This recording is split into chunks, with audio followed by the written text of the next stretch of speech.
Cool. So I am here with the game circuit. We wanted to take a little bit of time to just talk through Duel Links in general, and I'd seen a lot of his videos and saw the really cool stuff that he's doing, and wanted to reach out and see if there's any tips I can give him to help him get to the next level. You want to hop in and give a little intro on your end? Yeah. So yes, I go by the game circuit, but I also go by Covillen there. And so Crimson reached out to me to offer me more help in Yu-Gi-Oh! Duel Links as far as being a more competitive duelist and possibly reaching the King of Games one day. And so that is a goal of mine. And so he reached out in regards to helping me get more, I want to say, more in tune with the game and what should I be looking for as far as deck construction and gameplay and option wise. So I'm very grateful for that. So thank you, Crimson. Definitely appreciate you My reaching out. pleasure. This was a lot of fun for me. So I know we were talking a few minutes ago, kind of before we started recording here, so we may repeat a little bit of that stuff. So I have some Hmm. notes here that we'll work through. Obviously, I want to make this like a conversation, not just me like running through my notes here as we were doing before. But Hmm. I think like the two ways to break it down are first just like the deck you're playing with, and then just skill, like generally speaking. But I think the Hmm. right place to start is with the deck because the way that I look at it, like you can take the most skilled player in all of Duel Links, and if you give them just a deck that's like not competitive, it's going to be extremely difficult to get to King of Games. Like you're going to play against cards that will stop what you're trying to do, and no matter how good you are, like you can't change what your cards do. So Right. that is the way that I look at it there. Now, my recommendation for anyone trying to get to King of Games that's never gotten there is I would focus on getting one deck first, and one deck that is competitively viable. There are websites that I can recommend that list a lot of those from like King of Games players. So like Duel Links Meta is a really good one. Hmm. Take that deck and get it 100% right. Like sometimes it's very difficult. I can recommend a few that are like easier than others. Like Elemental Heroes right now is not an easy one to complete. Like if I put out some recent videos with the Hero Alliance deck, and the reason it's not an easy one is because like as the game has progressed, more Elemental Heroes cards have come out like like four boxes after another, and to complete that Hmm. deck you need like fusion monsters from like eight different boxes and then like different effect monsters from different boxes. Like that's a really difficult one to get. Whereas Hmm. something like Infernoid, you can get by going through, I can't remember the name of the box off the top of my head, but like going through it like one and a half times, you can have pretty much the full deck, which people get to King of Games very easily with. Okay. So I noticed that that was some of my problem is that a deck construction and being able to tie together cards from other decks or cards that I need. So I think a great resource for Yu-Gi-Oh! Duel Links players just in general would be here's the deck makeout, and then here are the decks that you need to buy or the packs that you need to buy to actually make those decks. Because I get lost in trying to figure out, hey, which pack should I buy Yeah. to make which deck, and then actually which top tier deck would actually get me to King of Games without spending a ton of money Yeah. also, because you do have those free to play players that are looking to be competitive but maybe don't want to spend money or maybe don't want to spend that much money. So that would be a great option also and a great resource for people to look at. I do have a couple of videos on decks that like I've played that have gotten me to King of Games, but I that's a really good point around like where the cards come from. Hmm. One thing that I'm thinking of doing with future videos like that is like giving ratings in different areas, and one being like ease of obtaining. So Hmm. like if you have to go across a bunch of different boxes or if it's in one place, and I think that's a good place that I can start mentioning that for sure. Hmm. Now within Duel Links and on like Duel Links meta, you can take a look at the cards and it says where it's from, but it's a little bit like what box is obtained from, but it can be a little bit cumbersome like when you're going through like 20 to 30 cards, plus like an extra Right. deck. So those decks that you can get through going through like one or two boxes are usually the easiest place to start for sure. Okay. Now, it's one of those things where like there's no right or wrong way to play. It's just how competitive you want to be of like, like if someone's like I'm playing for fun, like if I'm not trying to get to the top, like there's absolutely nothing wrong with that. The Hmm. reason I say that is like there's kind of the balance with fun where like sometimes it can be more fun to play multiple decks and you can switch it up and all that type of stuff, but that can be one thing that holds people back because when they do that, they'll get three decks 70% of the way there, And I Hmm. strongly recommend like take one deck, get it 100% of the way there, learn it in and out, learn the strengths, learn the weaknesses, learn how it matches up against other decks when you play them, all of those types of things, and like that is truly the way to get there to King of Games. Okay, and so you actually mentioned something. So I'm not gonna lie, that's part of my problem also is that I have a bunch of decent decks that are like 70%, 75% of the way constructed. And so of course you don't have all the cards, and so you have to stick in cards to Yeah, kind of make do. So while the deck could be potentially, top tier, because you don't have 5 or 6 of the cards or maybe 7 of the cards, what have you. So you're stuck at like a 70% deck that pretty much get you almost to the finish line. And yeah, I think that's another part of my problem, that is that I almost get to the finish line but cannot progress any further than that. So I think that for me speaking, that um, I need to reference what a whole deck, like this is what a top tier deck looks like. So if you're playing with elemental heroes, then this is what, here are the variations of top tier decks that have made it to King of Games. And you probably want to pick one of these and then learn it inside and out yeah. and then move forward from there. Yeah, no, that's absolutely right. I appreciate you mentioning that. I think so. Like Duel Links Meta, like I mentioned, is a really good site for that, where you can pick like the theme of decks, like Elemental Heroes, and you can see like up to like 20, 30 or more decks that people have used, whether it's something that's been in a tournament recently, whether it's been something that got someone to King of Games. Hmm. But like I also challenge myself to just like be curious too. Like you can follow any of those, but a lot of that is user preference. Like with the Elemental Heroes deck that I built, I Hmm. realized it was very offensive. Like you have the Sunrise card that can destroy something upon like another card attacking. If you have two on the field, you can basically like never get attacked where like you can destroy anything that's attacking you. But defensively, it's not that sound. Like it's not disruptive to an opponent's deck where like, if I'm playing against Phantom Knights, I don't have by default of like what normal decks are for that archetype.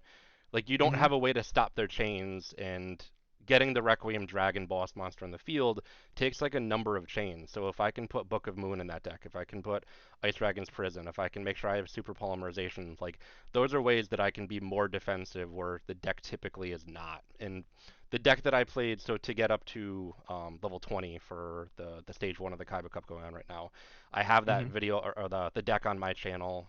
With all my newer videos, I'm putting the deck that I'm playing like in the margin of the video too, so anyone can jump in there. But Hmm. yeah, it's you can see what other people are doing, but like I think we probably all have our own preferences of like leaning towards one card or not, and whether it's good or bad. Yeah, like I'll put a video at the beginning of the month. Like I played with Crusadia last month to get to King of Games, and beginning of this month I put the deck that I played with, and since then I've changed it. Like not massively. It's just like switched out a couple of traps and added a couple new spell cards. Like I think Hmm. that's just part of it. It's you see what has changed in the meta, you see how you're feeling, and kind of keeps it fun too. Yeah, and so you actually mentioned something. Being disruptive, I think that's a key component in being competitive. Because if you allow your opponent to basically set up on the field unchecked, most likely you're probably going to run into something that you don't like because you let them pretty much have the board and do what you will. So having cards that actually disrupt. Whether it's Book of Moon, whether it's Treacherous Trap Hole, whatever, or whether it's a counter, um, is greatly suggested. And I think I learned that the hard way when I kept letting my opponent actually do whatever it is that he wanted to do because I thought that I was safe with my defensive cards and them attacking. But come to find out, Mystical Typhoon, and a couple other cards, Wipe Out Back Row, not to mention Yep. Monster Effects, kind of left me on the kind of, I want to say, on the edge, like, hey, how do I defend? And so you made a good point. Like you got to start being disruptive, breaking up chains, and not letting your opponent basically get away with the bank. Yeah. Yeah. No, it's a really good point. There's two things there that I'd love to highlight. So first off, like when I saw cards like Book of Moon, Warning Point has really grown on me, a similar card, where it's like Book of Moon, like you just flip over your opponent's monster face down, like what's so good about that? What has really, grabbed my attention is the fact that it often means it just makes their turn end. Like there's not more they can do. In that kind of initiative, like that speed change where it's your turn, you're then in control of the duel, that makes all the difference.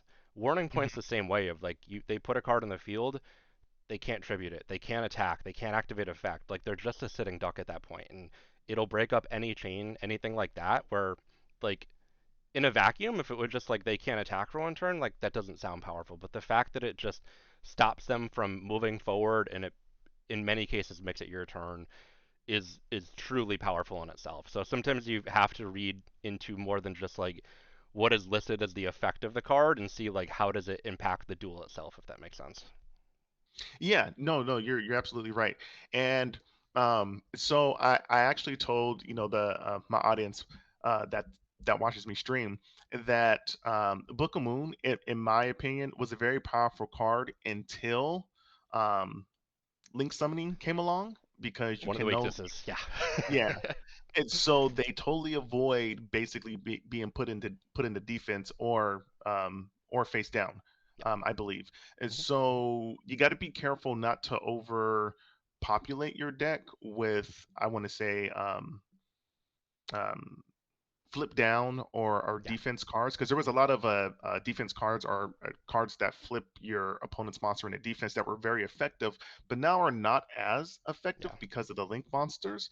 And so that's one thing that I had to go back and take some stuff out of my deck and really think about, okay, how am I going to disrupt my opponent now that Book of Moon is still good, but not as good as it used to be now. Yeah. I think the day that I realized that is when I flipped over Book of Moon and my opponent had Link monsters out, and I was like, wait a minute, why can I only flip my own cards down? We all learn things the hard way. No, it's a really good point. Right. Whereas I don't think I'll almost ever make a deck with 3 Book of Moons. A lot of decks I'll play 2, depending on just like the weaknesses I have there. But that is the great Hmm. point of Warning Point, that card. Whereas it's not Yeah. flipping it face down, but it does stop it from gaining any momentum. And you see like the Goki deck that was pretty much falling off the face of the earth after the ban list hit, but like it Hmm. would get to a Link 4 monster by chain summoning there, and you use Warning Point, you stop it in one place, and boom, that turns over, and those cards are sitting ducks there. So yeah, there are a number of cards that are going to have like a similar effect or lead to a similar outcome, just a different way of getting there. And but exactly as you said there, like you're aware of the weaknesses of one, and you don't stack too many of those in a deck, realizing that they may not work in many situations. But I do like with the game how at any given time, like a new box is released, and it's not just Link monsters that are the focus. We're gonna like the recent mini box that came out. We're looking at synchro monsters. Before that, we had the Phantom Knights, so which exceeds monsters. Where it's not purely then like Link summoning is the wave of the future, where like Hmm. there's gonna be a lot of it. There's not getting away from it, but not every deck you play against is gonna be focused in that way. So Agreed. Agreed. I, Agreed. I do like how so like when you focus on making a new deck, like the monsters are pretty much always going to change depending on what kind of theme you're going for.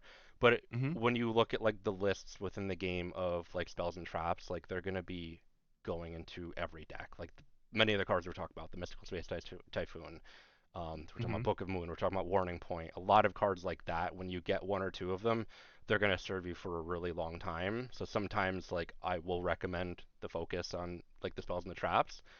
Hmm. And also with the right now, I know they have the what do we call them? The name is running me, but kind of the sale boxes where they're like 200 a pack, but they guarantee at least an SR in them. The collector, I think the Okay. collector is, I can't remember off the top of my head the exact name. I have it open. I can look in a minute.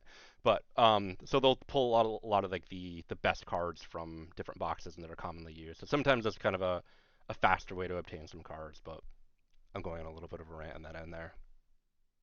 Yeah. So for a top tier deck, so for people who are like, okay, I want a deck that's basically not going to cost me an arm and a leg. Maybe in gems, maybe in gems that'll cost you an arm and a leg, right? Yeah. But not out your pocket. What deck would you suggest? Like, if you could build any deck for a beginner, I want to say a beginner wanting to be competitive, wanting to reach king of games, but doesn't have a lot of money or doesn't want to spend a lot of money, but still wants to be competitive. Um, what deck would you suggest that they build 100%? Really good question. So let me start off by just naming like a handful of ones that I would recommend in general right now, like regardless of the cost. So Hmm. like Mech Knights, Phantom Knights, I have a little list here. Elemental Hero is a few different ways that you can play with those there. Code Mm-hmm. Talker Alive, which is the ability using a lot of the Link monsters. Dark Magicians, Infernoid, and then kind of the Rose Dragons are a handful of the top. I mentioned I used Crusadia last month, which wasn't too expensive either. I Mm-hmm. think Infernoid would be like the number one, I think probably cheapest, whether gems or real dollars. I think you can get 80%, if not more, of the cards from going through one box, I think like one time and maybe a second time, like a half-ish. Mm-hmm. Which is kind of like a standard. Like you're not gonna you're usually spread across multiple different boxes and pulling cards from one area or there. Mm-hmm. But I think Infernoid is just very, very straightforward to the core, where like you're not having a lot of the cards that we just mentioned, of like Book of Moon or Mystical Space Typhoon, where the monsters in that deck, like they have the ability to destroy a back row, they have the ability to destroy monsters.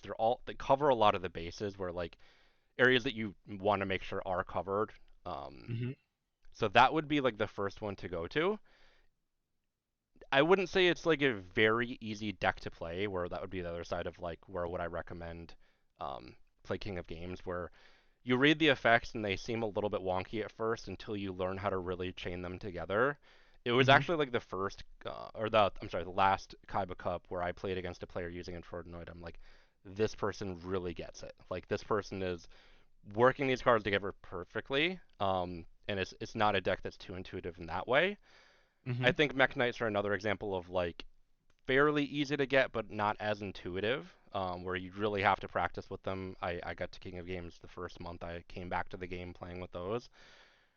As far as I think Phantom Knights might be a recommendation of, yeah, like not too costly and also a bit easier to play. I personally don't like them as much for that reason of like I don't think it's the most skill based deck, but I can't deny at all how powerful it is.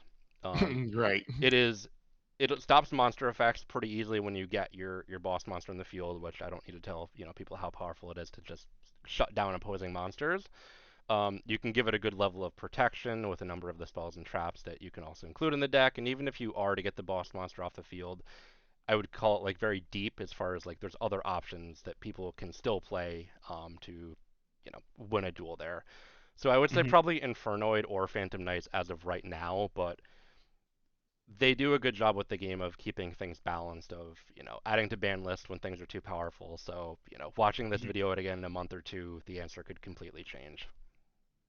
Yeah, yeah, that is a thing with Duel Links that I had to accept, is that from month to month your deck could be on top, and then the next month like it could be down at number 10, just because of the boxes that are released and the cards that are in them. So that's one thing that kind of turning me off about the game a little bit, but at the same time, it is kind of exciting to get a new box and to see, the monsters in it and what it does. I just wish the meta wouldn't change so fast, because I feel like some decks Yeah, didn't get enough spotlight or enough time to shine. Like they were just here for a minute and then now they're gone and yeah. probably won't be back unless there's support cards for them. So in that sense, if you're new to Duel Links, or if you've been playing Duel Links for a while, you know that the meta does change frequently, and you have to keep up in order to It keep takes a up. lot of work. Yeah, it takes a lot of work.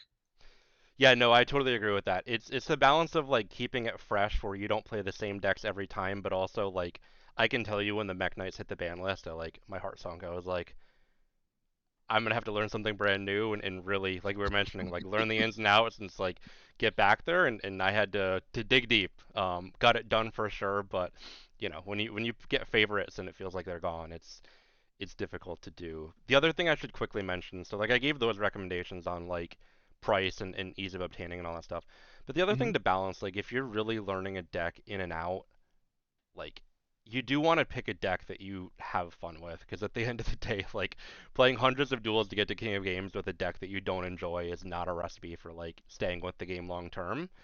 Yeah. So it's a little bit of a loaded thing to say, because like it's difficult to know if you enjoy playing with a deck until you have it fully together, and by that time you've already spent like all the resources to get it. But just keeping like that in mind as you're going through it, like even if you haven't put a deck together, you've probably played against someone that's had it and seen like, does that look cool? Does it not? Like, I think we all have our own preferences for those type of things. Yeah, yeah. Have you So found for like any pref? Or sorry, I didn't mean to cut you off there. no, no, go ahead. What were you gonna say? I was gonna ask if like with any of the decks that I've mentioned, if you had played those and like drawn a liking to them and could see yourself like pushing to the next level, trying to with them. So I haven't played with Mech Knights. I haven't played with Infroid. I played. I do like the Dark Magician deck a lot. I like how it plays. I'm currently playing. Um, what am I playing in the Kaiba Cup? Why does I the saw deck? you playing one Elemental Heroes recently. I don't know if it was with Kaiba Cup. Yeah, so I'm actually playing that in the Kaiba Cup along with Mai's deck. The I forget. I think was it the Resonators? No, not the resonators. Okay, Basically her. Oh, it's on the tip of my tongue. we can come back to it when it comes to you. Okay, I don't yeah. want to keep you on the spot there. One of the I think it was like top 10 players actually played with Elemental Heroes from the last Kaiba Cup, and I think so. There's like the Hero Alliance variant, then there's the favorite duel variant, and that player did the favorite duel variant where you're looking to get like Flame Wingman out, which is just such a cool card. Hmm. Yeah, I get smiling as I'm thinking about it. But yeah, no, those are all really good options. It's just making sure like the right tweaks are in place to get you where you need. And I think just looking through my notes here, like the last thing I should mention about like having the right deck is no matter what deck you have, like it's not easy to get to King of Games. I don't want people to get the perception of like, oh, these skilled players, like they get there and 10 duels and everyone else takes so many. Like there's times where I'm playing like 150 in a month to get there, like within ranked duels. You can have the right deck, but if you're playing against really good people over and over, there is nobody that wins every duel. Like the people that win the Kaiba Cup, like they'll win 80%, but there's like 20 of those people, and everyone else is much lower. Like it's just not one of those things where you can just simply outplay everyone. It is a card game at the end of the day. You both draw an Hmm. opening hand. You want a deck that's consistent and can avoid kind of a poor opening hand often, but at the same time, like that's gonna happen. So I don't want people to like get in their own heads and be like, oh, I just think like it's just a grind no matter what. Yeah, no, that's good. So, I think a lot of people are under the assumption that the people who win the Kaiba Cup and the people who um, reach the King of Games like on a monthly basis or whatnot, that it's somewhat simple for them and that they don't like once you reach like the high level, you probably only play about maybe 10 or 15 matches and then boom, you know what I mean? Because And it there's a seems couple like of those you're people, but yeah, the yeah, other 20,000 are right. not in that realm. So Yeah, no. So yeah. So for the most part, reaching King of Games is hard. You're gonna play a lot of duels. There are some people who I want to call it like the luck of the draw. Maybe they only play about 15 games, 20 games to actually get yeah, to King of Games. Once they um reach a certain rank. But I think for the most part, a lot of people are playing a lot of games. I want to yeah, say anywhere from like where you said like 50 to like 100, yep, because the player base is so good at the top. So I don't want people to think that that the people at the top are just like running through people and just oh we're just getting king yeah. of games. I don't know. It's not like that at all. It's a fairly it's a mental grind, and it's a lot of I want to say chess moves at the end of Stick the with day. it. So now you're strategizing not just for the for round two, but for round four and five if if you make it that far. Yeah. Yeah, absolutely. Stick with it. Keep grinding. You're gonna get better. Think about your own plays, analyze them, and you can try to find other people that play those decks, learn from them, see what cards they have in their deck, if there's videos online. Keep learning and keep improving. Like it takes a while to get there, but the hardest time to get King of Games is the first one, and then it gets a little bit easier.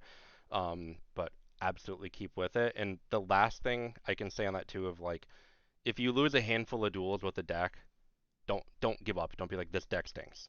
Like over time, it's okay to make that designation and be like, okay, maybe this isn't the right deck, but you can get unlucky with 5 or 10 duels in a row, and like I'll lose 5 or 10 duels in a row sometimes, and just be like, yes, I'm getting really unlucky. Obviously, it's super frustrating, but that doesn't mean like give up on your deck. It means stick with it, rough it out, and it, I mean, every duel starts with a coin flip.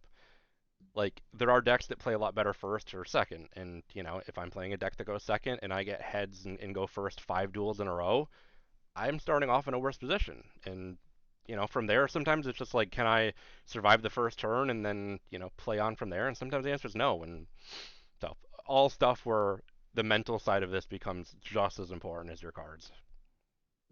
Yeah, no, that's a good point. I've lost consecutive duels in a row, like 10, Yeah, 15. And at the end of the day, sometimes it's good to like just take like a couple minute break, like jump out of rank match or whatever match that you're in and just sit down, think about it, look at your deck. Maybe there's some things that you want to change up, maybe like a card or two or whatnot. But definitely take a break because I found myself getting frustrated and usually taking a break, going back in after like a couple minutes will usually turn things around. So yeah, that would be my suggestion. If you start losing consecutive duels, you might not be doing anything wrong. And I felt like for the most part, I played all those duels um, very well. And at the end of the day, I if you play a duel well and you played all the right moves that you should have played and you still lose, that just means that you probably lost to a better deck or a better player, and that's okay. yeah. That's totally okay. I do mostly upload videos of duels that I win, but I do like to include ones I lose. One, to show that I do lose, but two, like to your point, there's duels where I simply get outplayed, where I think I play pretty well, and this person drew the right cards but knew how to play them, and I just can do nothing but give them credit. It's just the way things go. And on the luck side of it, it's funny. So every month I'll upload the video that I get to King of Games, even if it's like an easy duel that I don't think would be great for like viewing content, like not the most entertaining. My Hmm. duel from last month that got me there, the duel started and my opponent just surrendered and left. I, no one made any moves. It's like there is a clear luck component at all times. And that luck could mean winning 5 in a row, or it could mean losing 5 in a row. It's Hmm. just when you get more skilled with the right deck, your overall win percent will go up over time, but you're always going to get those streaks. Yeah, agreed. Okay, so we talked through anything else that would be helpful to talk through about deck specifically before we talk about like kind of skill based at all. No, no, not right now. Has that been helpful so far, what I've been kind of mentioning? Yeah, no, it's been helpful. Some definitely definitely some methods and some tricks and basically some study material to go and study and research. So all of it's Creativity been is a little overrated, honestly. You pick what other really good people do, you tweak it a little bit, you find out what works for you. But I've tried to make up like my own deck. Like, there's so many smart people that someone would have came up with it by now, really. So hmm hate to burst anyone's bubble that thinks they're gonna come up with like maybe you will. Maybe you'll come in first place in the KC Cup with someone's deck that they came up with like 3 a.m. When they couldn't sleep, but pretty unlikely, unfortunately. Yeah, you know what? I started off playing this game and doing that and just creating, throwing random stuff in that I thought would have synergy. And what I come to find out is it doesn't have as much synergy as I thought that it should. Yeah, And so at that point, I kind of stepped away from that because that was taking a majority of my time with Duel Links, was just trying to build like I would call it a random synergy deck with just things that should go together. And while there were some aspects that did work, there was a lot of them that didn't. yeah, And at the end of the day, I think I got frustrated with trying to build a deck versus just taking a theme deck and then replacing certain cards to kind of make it my own, to give it my own yeah. personal touch. Yeah, it's a good point. I mean, I think it's better to spend your time playing than creating decks, unless it's something you like truly have fun with. Don't want to Hmm. tell anyone their way of spending time in the game is wrong, but at the end of the day, I think we're there to play with it, so it's a good thing to keep in mind. Yeah. Cool. I'll jump. Okay, so let me just move down in my notes a little bit around. So like once you have that deck that you want, the skill is obviously the next piece. Where I know we talked about like Legend One a little bit of like that you mentioned that's where you've had a little bit of difficulty, and in my head, that is where the game like becomes real. Of you have people that have top tier decks, and then often they'll have a level of skill that can get them to King of Games. Like I will Hmm. see a little bit of variability where like some people don't know other decks, and you can sometimes pick that up of like they make plays where you'll have cards in the field and they clearly either don't read the effects or aren't aware of what the effects are and maybe haven't seen it before, but also Hmm. people that just know their deck in and out and they probably know yours in and out too. So like I said, it's really where the game becomes real. So like I mentioned, like with the deck, part of the skill comes from you being skilled with that deck. So like knowing strengths and weaknesses and all that type of stuff. So that is such a big piece. From there, um, you get a level of familiarity with just the game in general by playing, like by seeing other decks and then knowing the strengths and weaknesses of those other decks. That doesn't have to mean you know every card, like all the new monster cards that are all going to have different effects. Like you don't need to know exactly the effect of every single one. But if I see someone playing with Mech Knights, like I know what they're trying to do. I know like they may not have the strongest monsters with the most attack power, but they're a pretty sound defensive deck where like if they have Morningstar the Link monster on the field, I can only hurt monsters with attack damage in the same column as me. They're going to try to move monsters around so I can't hit them. So like I want to try to find ways to get around that, or I know which cards to prioritize for attacking to get off the field first that can hurt me the most. Those type of things, they take a while to learn, and as you mentioned, unfortunately, the meta changes, so sometimes the deck you see um, isn't going to last forever.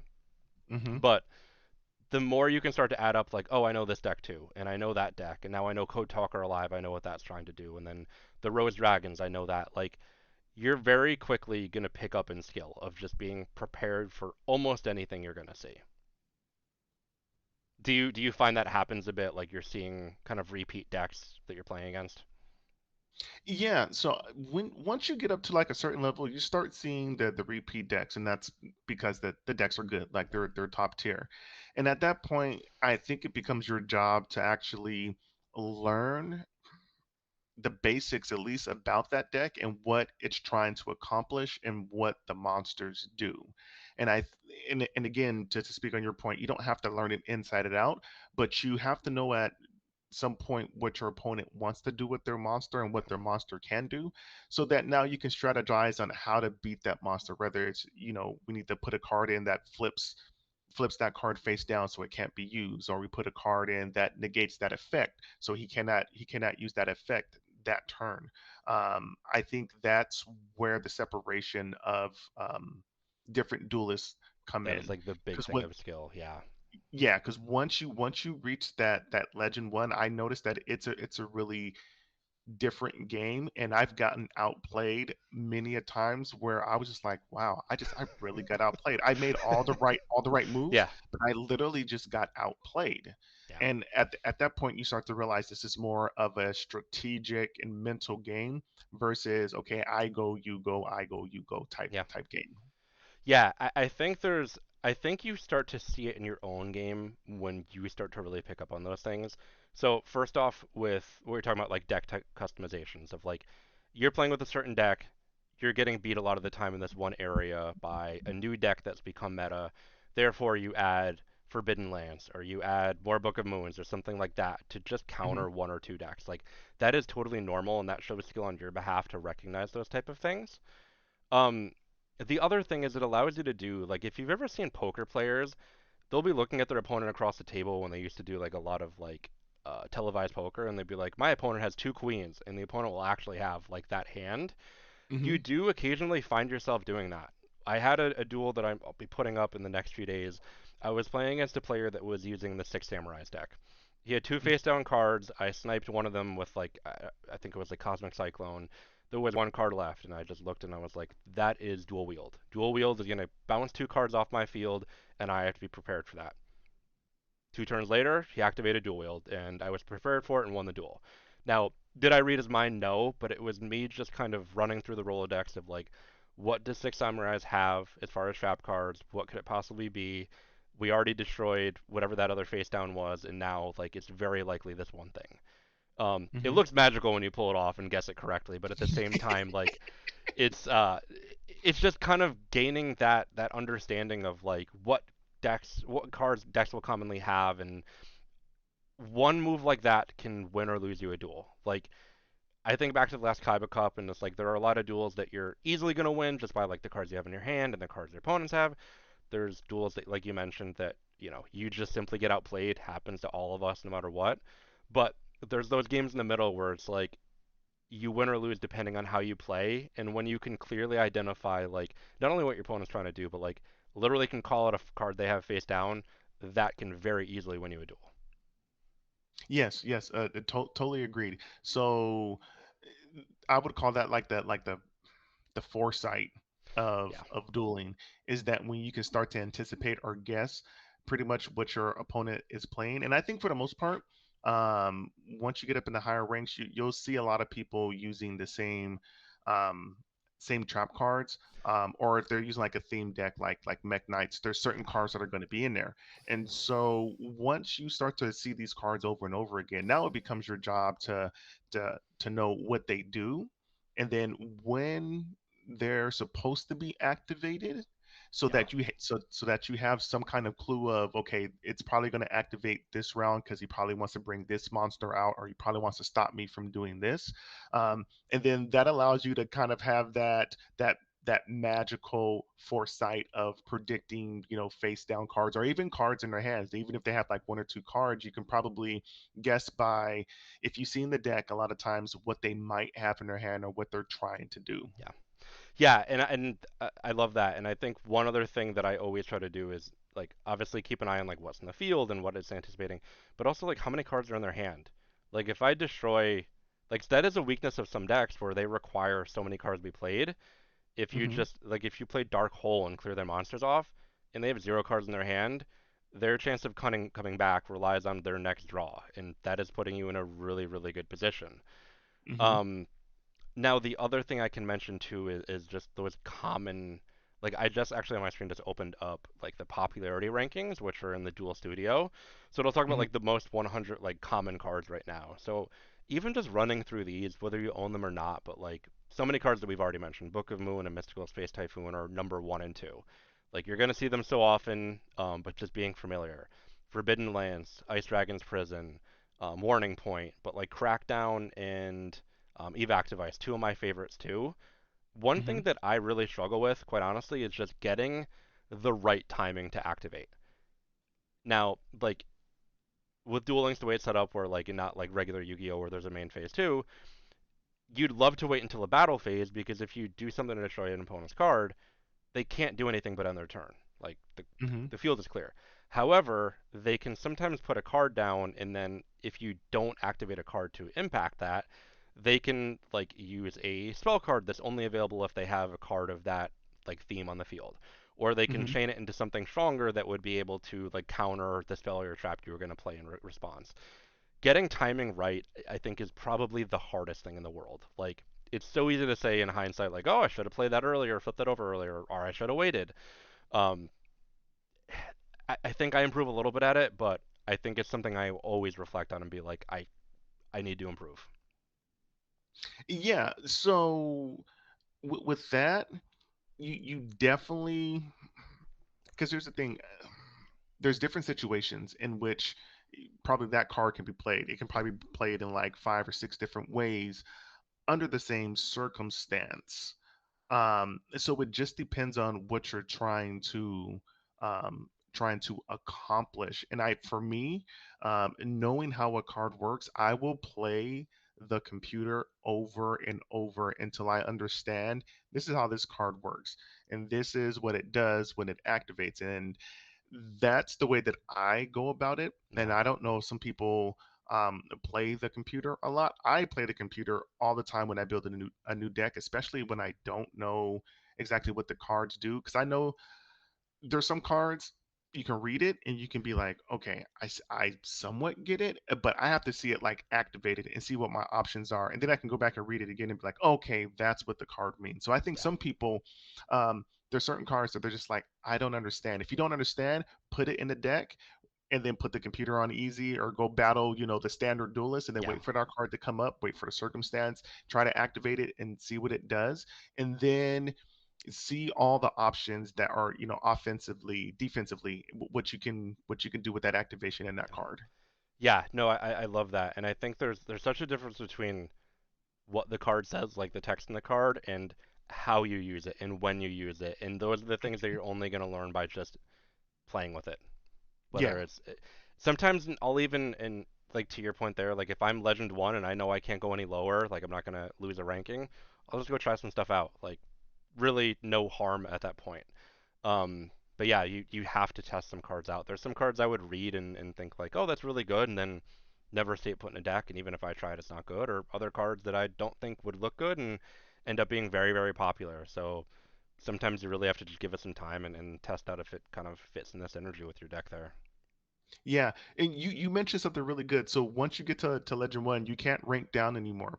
And so if you ever get to that spot, I would try all the new decks and all the new ideas that you have because there's no negative in losing at that point. You're already at the lowest rank within that category. And so if you find yourself at Legend 1, I would definitely try any new decks that you think might be good or that you had a creative idea about and see how they do because at that point you're playing top level players. So if your deck starts to do good, maybe it's a concept that you want to expand on more, but definitely once you reach level one, and I've done our Legend One, I've done this multiple times. I'm like, oh, I just created this deck. Let me just see Yeah, how it works here. no harm. As long as you're not getting like mentally involved of like, oh, I lost, I'm upset now. Like, as long as you know there's nothing to lose, just go have fun with it at the point. So, Yeah. I had one more note here of something to mention. Popularity report. There was one thing that I'm forgetting now. But yeah, I think over time playing more, recognizing like the different effects and how they all tie together, knowing what's popular versus not. I think skill grows from there, but it does take a level of like intent, a level of kind of reflection, not just like playing over and over without really thinking it through. I think that is a big piece of it, just doing that level of reflection. Yeah, definitely. In order to get good at this game, so for the people who are good at this game, they've played they've committed time to this game basically. Yeah, And so in order to be good at anything, you really have to commit time and you really have to enjoy playing the game. And if you're not good at the game, the only way to get better is to practice and to keep practicing and to keep dueling and to keep learning. That's the only way. That's the only way like yeah, I got good.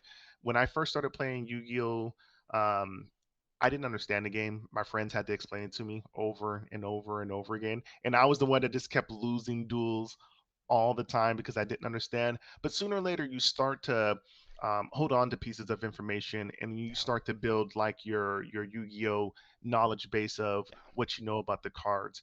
And once that starts to happen, then you'll start realizing certain, I want to say, certain options, and then what's on the field, what you can and can't do. But that takes time. So if you're one of those people who I can I lose all the time, that's fine. Continue losing because if you keep dueling, I promise you'll start winning later on. It's just all about obtaining the knowledge and yeah. understanding your cards and then moving from there.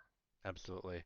Yeah, it is a grind, but when we think about like the way the games are put together these days, like I think we mentioned it earlier, but like it's not a pay to win game. I do think that if you want to become king of games, like you probably end up spending a little bit of money because it's just a little bit easier than grinding for all of the gems to do these things. And there ends up being a finite number of gems. It is a very, very high amount, but like it, you can run out eventually.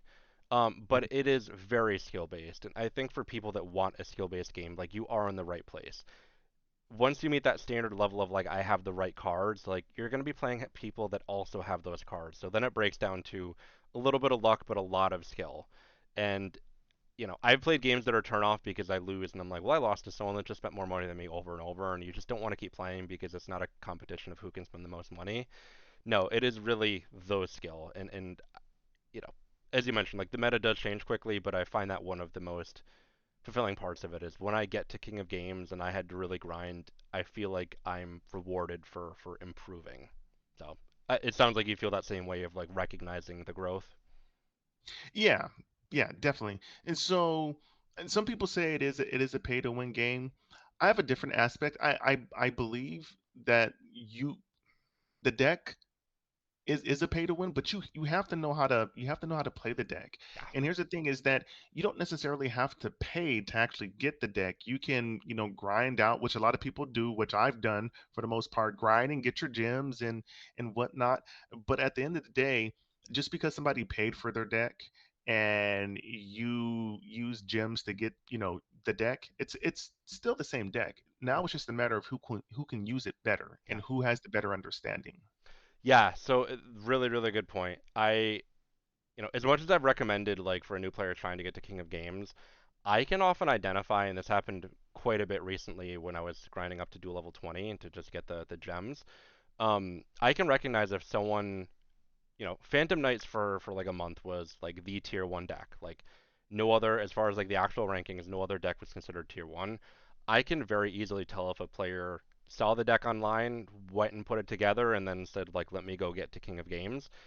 Hmm. No deck is going to guarantee to get you to King of Games. No deck at all. It doesn't matter what cards you have in any combination. You do need skill to get to the highest level. Yeah, I can pick up pretty quickly if it's people, that just put it together or if they really know what they're doing. Obviously, if you know what you're doing and you have the top deck, you're gonna get the better of a lot of people, but it is not enough on its own.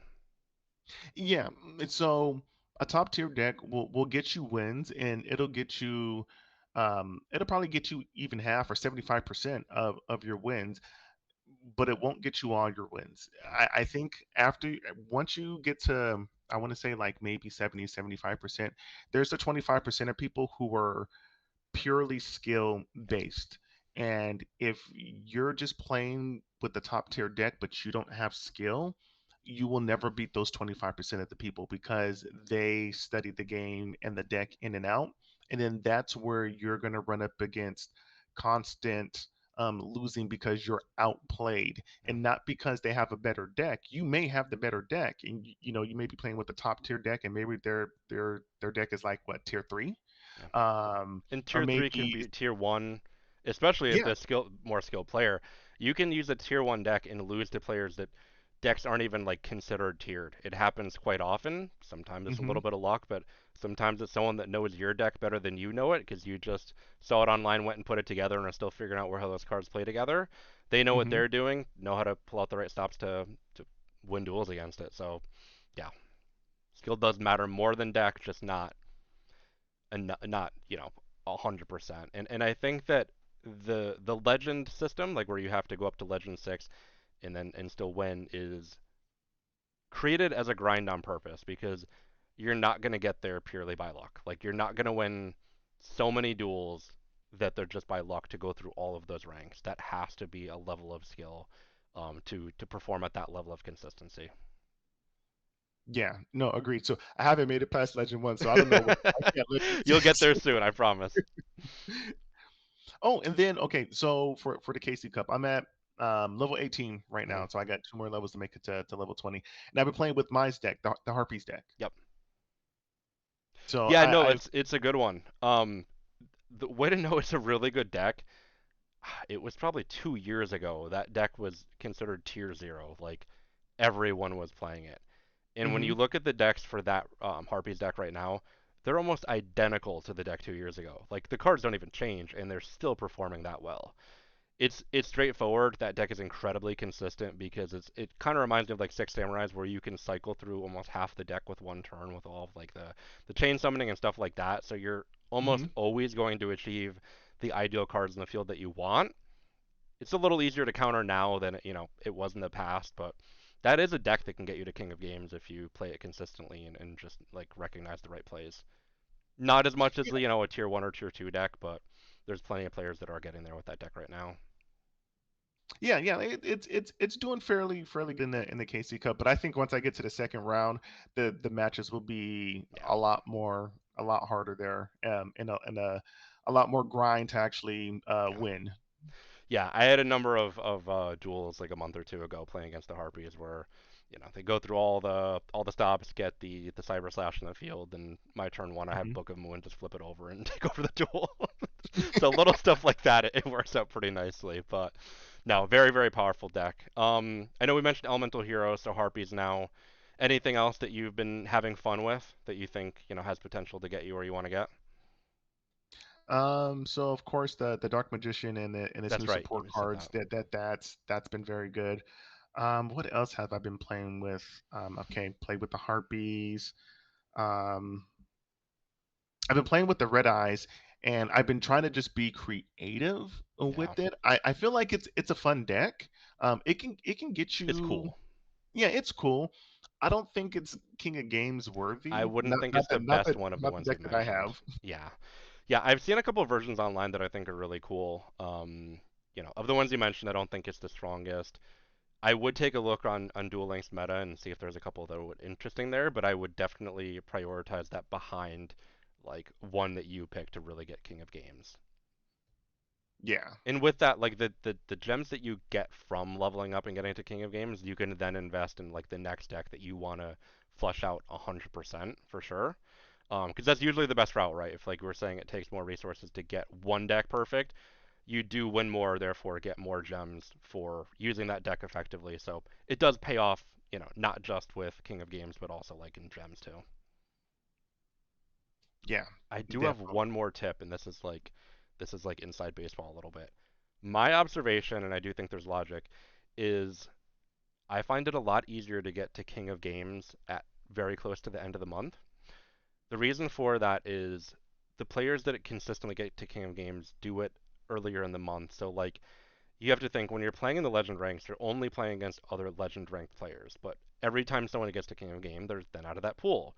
So a lot of the time, people have stopped fighting, and the really good players have gotten to King of Games. So by the end of the month, it's players that don't typically get to King of Games, only in the legend ranks. So Hmm. a lot of the time within the month, I will just be kind of like recording content up until like the last week of the month. And then the last week, I'll just go like, let me go all out and go to King of Games. And I've had a few times like that where like I get to the final week of the month and I'll just win like 12 duels in a row and get to it that way. Some Hmm. luck involved for sure, but I do think there is a noticeable skill difference later on there. So it's not, I don't think it's just in my head because I've seen it a number of times and I think that explanation does make sense. So No, worth that's keeping in that's mind. very good. I didn't even think about that. Yeah. That if you're trying to reach King of Games, you probably want to try to be strategic about it. And Try all if month you, long, but keep in yeah, your head that like your opportunity goes up as the month goes on too.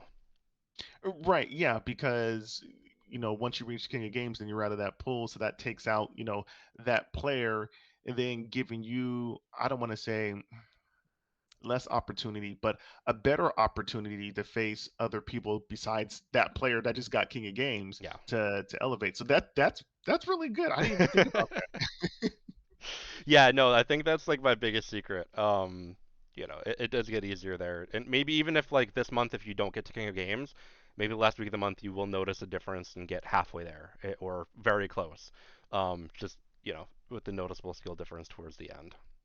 So, and it's when you get to King of Games, like people really don't play. Well, I can't say that. I don't think people play as much because you're not. There's really nothing to earn, and I think a lot of the times when you get there, if you duel, you obviously just duel other King of Games players. But it's a lot of like people testing out decks rather than like going all out trying to win because you just don't have much to win at that point. Hmm. So like I kind of stopped doing ranked at that point. Maybe I'll like my account is very new. I think it opened in like December, so I have a lot of characters that are still getting leveled up. So then I'll just do that stuff for the rest of the month. Um, Hmm. I'll record like deck videos and stuff like that, but I won't put up as much gameplay because it's just, there doesn't feel like there's a clear reason to keep grinding unless it's purely for content. Yeah. So Yeah, no, I agree with that. I think once you reach King of Games, you're kind of like, I'm I'm done for the month. So if I'm gonna play, it'll probably be like casuals, or if somebody hits yeah, me up, be like, hey, you want to create a room and duel? Then yeah, exactly. I can definitely see that. I think those are. I know we've been talking for a little bit. I think those are the big things on my end, but I would love to hear questions you have or any like further topics you want to go, deeper into. Anything coming to mind? No, not offhand. No, I think we covered a great deal within the time that we talked here. But I would definitely write down some questions, and would love to have another conversation about Duel Yes. Links again. Like I think this is fabulous. Cool. So where and if you don't mind me asking, so like where are you at in the cup? Have you gotten to level 20? Are you close? So level 18. So I just got to Okay. level 18 today, and then after we get off the video here, I'll probably take a maybe like a 30-minute break from like the computer, and then Yep. I'll probably try to duel and see if I can get to level 19. Because I noticed that once I get to level 19, the duels start to get really sketchy from there. Like I'll Yeah. go up and then go back down and go up.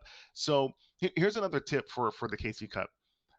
I wouldn't try to play all my matches. I wouldn't try to rank up all the way to level 20 in one day. I would actually take it level by level because I think, honestly, and this is just me, that once I win so much, I feel like the game conspires against me. And then I start getting all these hard matches, and then I start slowly progressing back to where I Yeah. was. So if you find yourself, in the KC Cup and from level 15 to level 17, I would take a break. Take like a Yeah. 30, 40-minute break, even take like a couple hour break. Go back later and play some more matches, but don't try to grind it all in like 4 or 5 hours because that can be very frustrating. Yeah.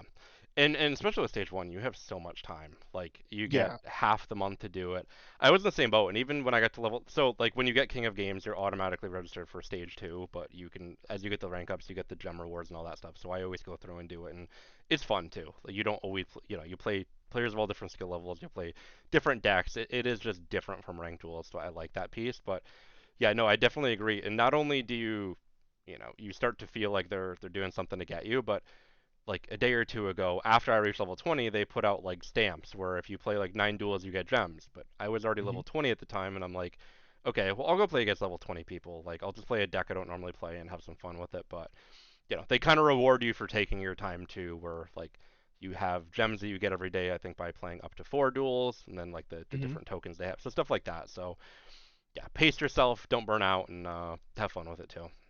Yeah, yeah, definitely. Cool. So I'll keep an eye on your channel too. I'm very optimistic. I'll see you get to level 20 by what is it, Friday that the next stage starts. Hmm. And I'm gonna be grinding a ton of content. I'm actually off work on Friday and we'll be playing a ton of duels over the weekend. So hoping I can place well. But we'll see what happens. There's never any guarantees with stage two. It's just the deep end of the Shark Tank at that point. Yeah, it's a deep end of the Yu-Gi-Oh! Trust me, I know. I know. Well, I'll be rooting for you, man. I'll definitely stop by the stream if you're streaming, and then Yeah. check out the content and whatnot. But I'm sure you'll do good. And then, yeah, man, this is